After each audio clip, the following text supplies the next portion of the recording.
تو میں یہ بتا رہا تھا آج کل پیروں کو یہ خود یہ بات ہمارے نبی کے نبی ہونے کی دلیل ہے، خود یہ بات نبی کے نبی ہونے کی دلیل ہے. دیکھو جو سچا ہوتا ہے اس کا دعویٰ کلیئر ہوتا ہے، جو جھوٹا ہوتا ہے وہ روزانہ پینترے بدلتا ہے.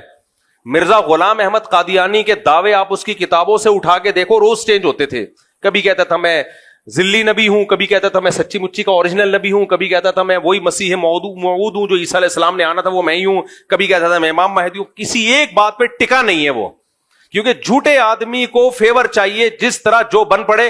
دیکھو منکرین حدیث جو پرویزی فرقہ ہے نا، مفتی رشید احمد صاحب نے ان پر ایک کتاب لکھی ہے.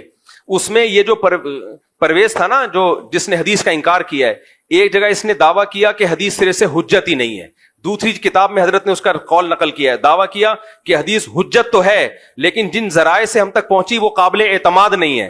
تیسری جگہ اس نے دعویٰ کیا کہ حدیث حجت تو ہے اور قابل اعتماد بھی ہے لیکن صرف صحابہ کے لیے. حضرت نے فرمایا یہ ایک ہی آدمی، ایک تنظیم کے مختلف آدمی نہیں ہے، ایک ہی آدمی کے تین متضاد دعوے ہیں.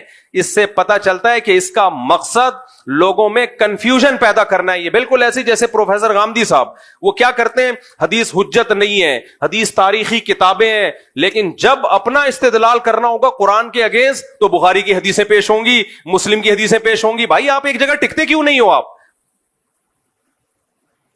جب آپ کو فیور چاہیے تو بخاری بھی آ رہی ہے، مسلم بھی آ رہی ہے، اور جب آپ کو فیور نہیں چاہیے تو یہ تو تاریخی کتابیں، ان کی کوئی حیثیت نہیں ہے. بخاری مسلم میں ہے نا آف اللحا، داڑھی بڑھاؤ، رکھنے کا نہیں ہے بڑھانے کا ہے. غامدی صاحب نے کہا بڑھانا ضروری نہیں ہے. صحیح مسلم، بخاری مسلم میں عیسیٰ ابن مریم آسمانوں پہ ہیں. لَيُوشِكَنَّ أَن يَنزِلَ فِيكُمُ ابْنُ مَرْيَمَ حَكَمًا وَعَدْلًا. پورے عربی الفاظ پڑھ کے سنا رہا ہوں میں. ضرور بھی ضرور تم پر عیسیٰ ابن مریم آسمان سے نازل ہوں گے. بخاری میں بھی ہے، مسلم میں بھی ہے، حدیث کی تمام کتابوں میں ہے.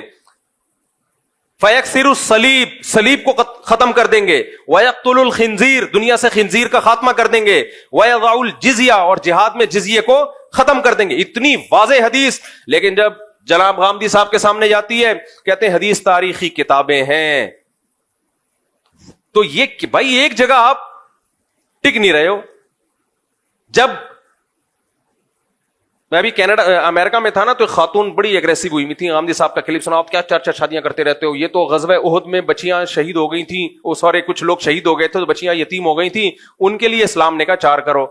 میں نے کہا محترمہ، ان کو تو جواب نہیں دیا، میں نے کہا میں جا کے جواب ریکارڈ کرواؤں گا کہ یہ آپ نے پروفیسر غامدی صاحب کی دلیل سنی ہے. قرآن میں صاف طور پر 4 شادیوں کا تذکرہ ہے.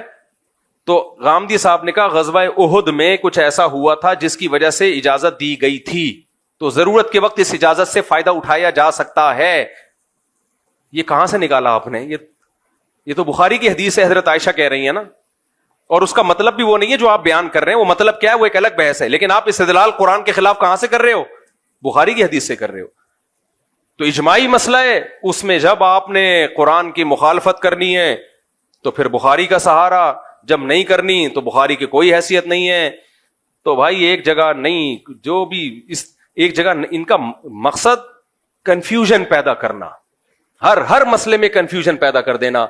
تو ہمارے نبی کریم صلی اللہ علیہ وسلم کی سیرت دیکھو، جو پہلے دن دعویٰ تھا آخری دن بھی وہی. پہلے دن بھی انما انا بشر مثلکم، بشر ہوں، انسان ہوں، میرا کام اللہ کا پیغام تم تک پہنچانا ہے. نہ میں عالم الغیب ہوں، لو کنت عالم الغیب لاستکثرت من الخیر، اگر میرے پاس غیب کا علم ہوتا مجھے کبھی نقصان نہ ہوتا. تم دیکھتے ہو مجھے نقصان بھی ہوتا ہے، اس کا مطلب نہیں ہے میرے پاس غیب کا علم اور مجھے کوئی نقصان نہ ہوتا. اور میں قل سبحان ربی، میرا رب ہر عیب سے پاک ہے. تم جو مجھے کہتے ہو کہ نہریں جاری کر دیں، یہ کر دیں، وہ کر دیں، بھائی میں خدائی کا دعویٰ تھوڑی کر رہا ہوں، میں تو اللہ کا پیغام تم تک پہنچاؤں. اور پیغام بھی کیا ہے؟ حلال و حرام کا علم، اللہ کا پیغام.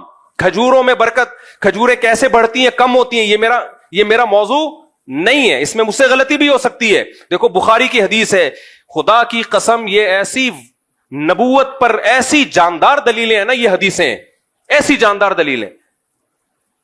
جب بھی کوئی شخص جھوٹ بولتا ہے نا وہ اتنا کلیئر نہیں ہوتا، اتنا صاف نہیں ہوتا. وہ صحیح بخاری کی حدیث ہے، نبی کریم صلی اللہ علیہ وسلم فجر کی نماز پڑھانے کے لیے آئے، اقامت ہو چکی تھی.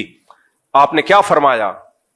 لوگ تو اس کو توہین سمجھیں گے لیکن یہ تعظیم نبی ہے، یہ تعظیم نبی ہے. آپ نے فرمایا یا ایھا الناس